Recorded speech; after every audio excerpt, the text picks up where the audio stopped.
गुजरे ज़माने की बात है कि जापान के एक छोटे से गांव में एक गरीब किसान अपनी बीवी के साथ रहता था, जो जंगल से लकड़ियां काट कर बेचा करता था और यही उसकी काल रोजी थी। एक दिन वो जंगल में लकड़ियां काट रहा था कि इसने एक खूबसूरत सफ़ेद करेन सारस को देखा जो जाल में फंसी हुई थी।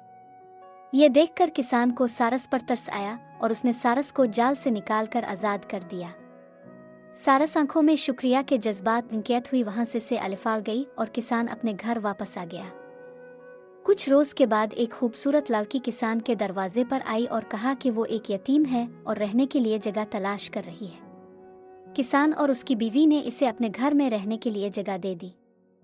कुछ दिन बाद लड़की ने कहा कि मुझे मालूम हो गया है कि आप लोगों का खुद भी मुश्किल से गुजारा होता है, ऊपर से मैं भी आपके पास आ गई हूँ, इसलिए मैं आपकी मदद करना चाहती हूँ और चौन के मुझे कपड़ा बांधने का काम आता है, इसलिए मैं कपड़ा बांधूंगी ताकि आप इसको बेच कर अपने घर के हालात बेहतर कर सके।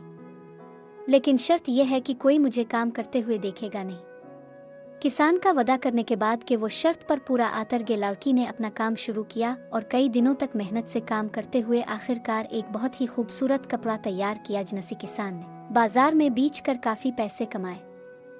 कुछ दिनों बाद लड़की ने दोबारा कहा कि वो एक और कपड़ा बानेगी, लेकिन फिर से शर्त यही थी कि कोई इसे बानाई करते वक्त न देखे। किसान ने फिर से शर्त मानने का वादा तो किया, लेकिन साथ में इसको तजस्सुस ने भी घेर लिया। इसलिए इसी तजस्सुस के हाथों एक दिन चुपके से देखने की कोशिश की।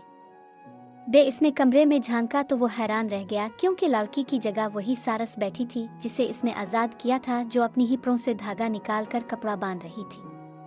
सारस ने किसान को देख लिया, इसलिए किसान की वदा खिलाफ से उदास होकर कहा, मैं वही सारस हूँ जिसे आपने बचाया था, मैं आपका शुक्रिया अदा करने के लिए आई थी, लेकिन अब चौन के आपने मुझे देख लिया है और वादे पर कायम नहीं रह पाए, इसलिए अब मुझे जाना होगा। ये कहकर सारस हमेशा के लिए अलिफाड़ गई।